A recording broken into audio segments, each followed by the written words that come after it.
Lashawan Qadash is a fake Hebrew dialect that no one ever heard before the 20th century. I want to ask, one body in Yahushai, why have you abandoned real Hebrew?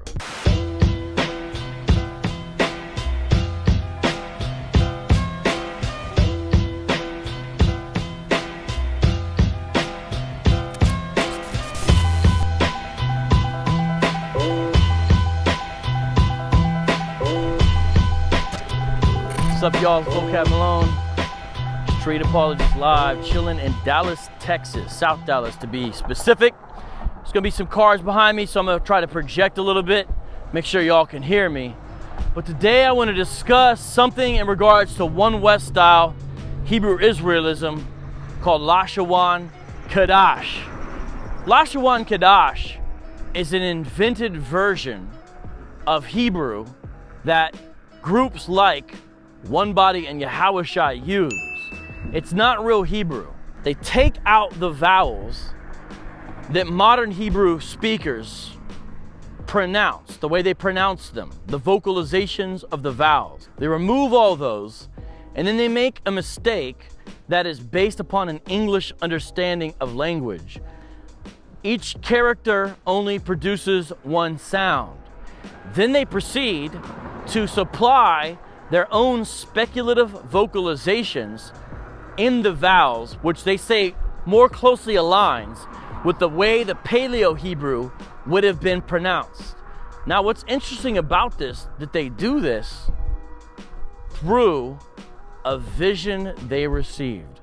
One version of the legend or rumor is that a man named Ariah, who was a teacher at the old One West school in the 70s and the 80s and 90s, before all the splits happened, he says he received a vision of an angel when the angel was speaking a language he did not understand. And Ariah said, "What's that?" He said, "This is the true language of your forefathers." Now that's one version. Another version says that the man who was before Ariah, named Abba Bivens actually came up with this. Abba told me that he was reading the Tanakh one time, and some man appeared in his kitchen in a gray suit. I said, "Yeah, you sure?" He said, "Yeah," and this man showed him how to read it, and that's why he called it Derek Abot.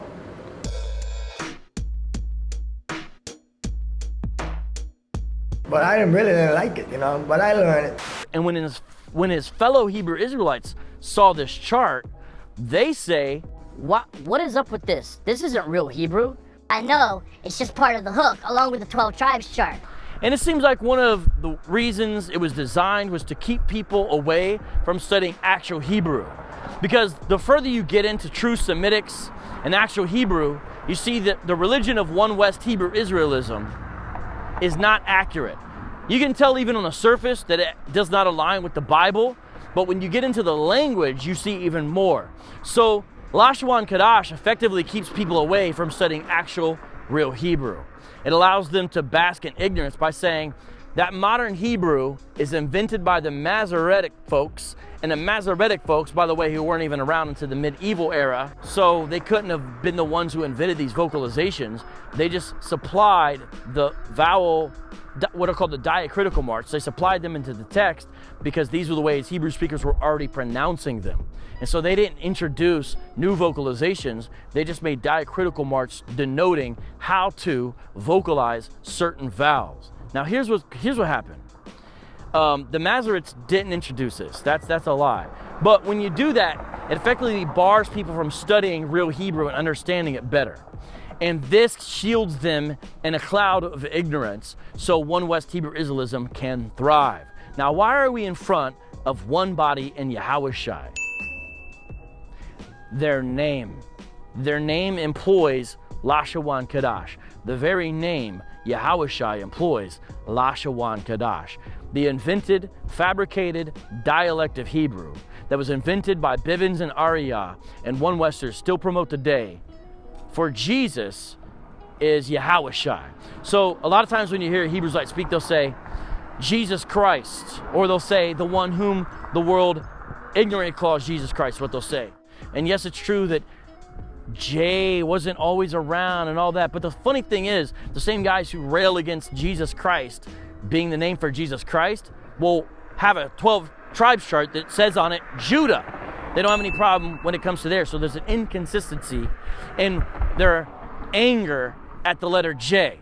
Now, Yahawashai. That's not a real Hebrew word. Yahawashai. That's something that no one had ever heard of in any document ever prior to the invention of Whan Westers.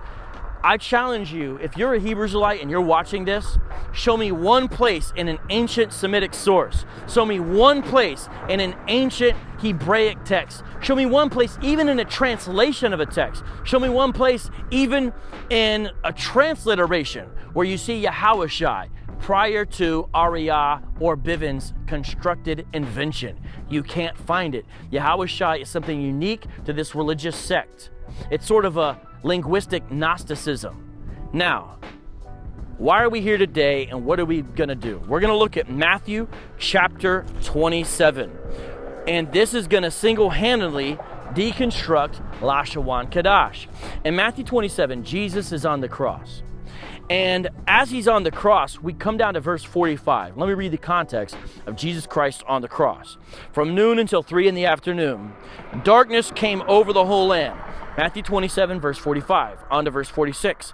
About 3 in the afternoon, Jesus cried out with a loud voice, Eli, Eli, lama sabachthani. Eli, Eli, lama sabachthani. That is, my God, why have you abandoned me? What do we do with this? Jesus is referencing a messianic psalm, specifically the 22nd psalm, which begins with the line, my God, why have you forsaken me?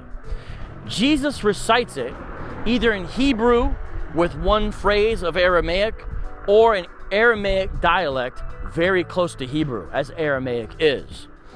Either way, Matthew in the Greek, and then it shows up in the English, transliterates this. Transliteration is different than translation. Transliteration is writing out in the new language the way the characters in the old language sound. So transliteration conveys the idea of sound. Translation conveys the idea of thought. So now we're not dealing strictly with a translation situation as far as conveying thought or meaning. We're dealing with a situation of transliteration where we're dealing with a situation specifically about sound. So let me tell you something.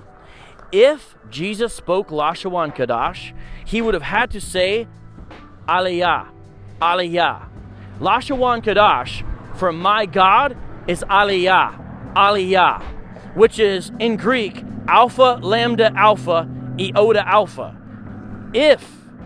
If Matthew wanted to convey Jesus speaking Lashawan Qadash, he would have had to write the characters in Greek.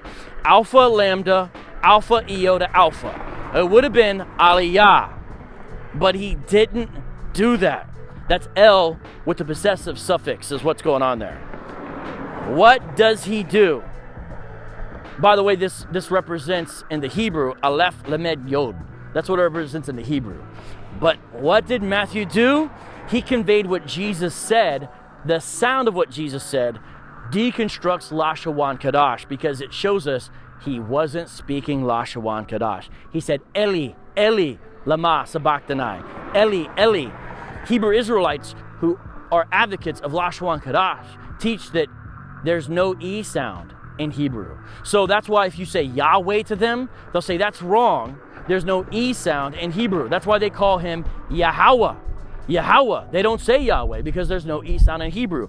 And yet Jesus on the cross says, Eli, Eli, lama sabachthani. That's Eta, Lambda, Iota in Greek. The sound is conveyed with these three characters. Eta, Lambda, Iota. Eta, Lambda, Iota. That's Eli, Eli. So Whan Westers who believe in Lashawan Qadash, what they need to tell us is, why does Matthew record Jesus Christ saying, my God, and includes the original language right there, Eli, Eli, lama sabachthani. Why is that the sound characterized? Why does Matthew use those words? So again, Whan Westers, if you hold a Lashawan Qadash, like one body in Yahawashai does, remember, Yahawashi is Lashawan Qadash for Jesus. If Jesus spoke Lashawan Qadash, why is his pronunciation different than yours? Why didn't Jesus say Aliyah, Aliyah, Aliyah? Why didn't he say Aliyah? Why did he say Eli, Eli? That's a question you need to ask yourself.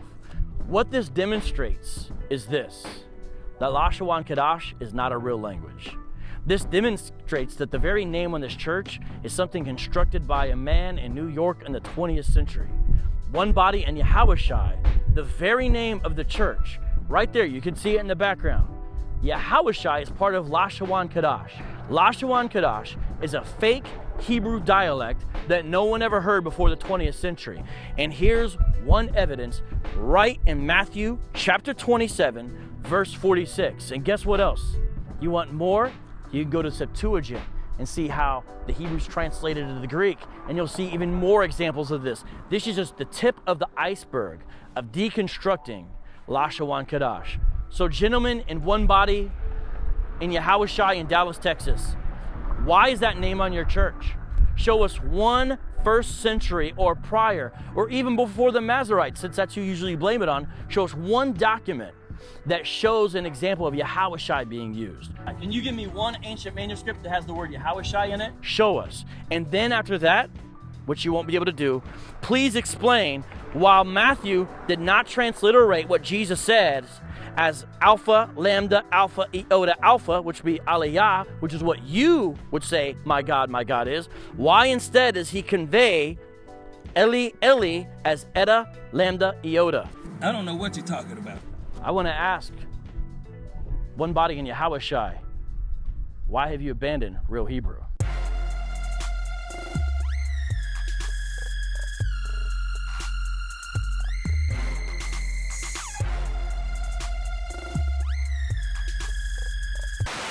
Vocab. We have faith and we believe through the spirit and power of Yahweh Bahashem, Yahawashi, that we are speaking the ancient Hebrew language, man. So I don't need no proof, and I don't need no manuscripts to prove that, man. Based upon the gift of faith,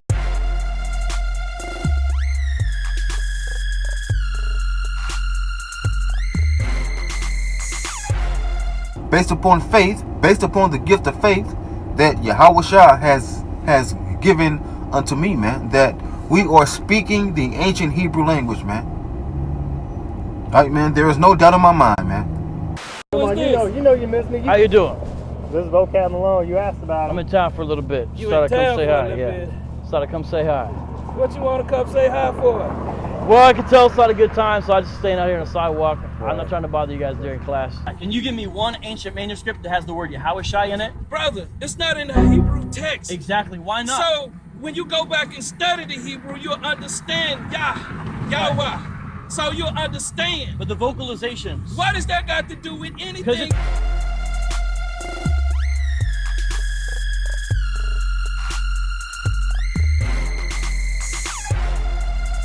The name of your church. Look, it's the name of your church. So what are we supposed to go? One body in Jesus? So it'll make you feel good? Oh no, just so you can be grammatically correct. That is the not rest, correct. The rest of it's See, English. See, that is not correct. We know this. So what's So the how are we evidence for going to teach Yahawashi? our peoples? I got you. What's the evidence Yahawashi is really? What do that got to do with anything, Because it's Vocab? the name of your church. See, I know how y'all devils come up here, man.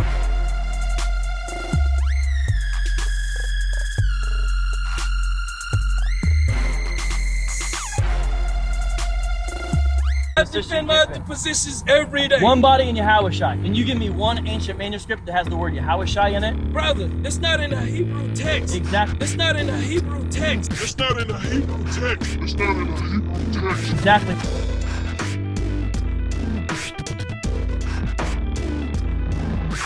Read. Have deceived thee. Has what? Have deceived thee. Has deceived y'all, man. Where's Vocab home at? Dwelleth in the clefts of the rock. What's this dragon comb at? Dwelleth in the clefts of the rock. What's this devil home? Dwelleth in the clefts of the rock. What's this she devil? Dwelleth in the clefts of the rock.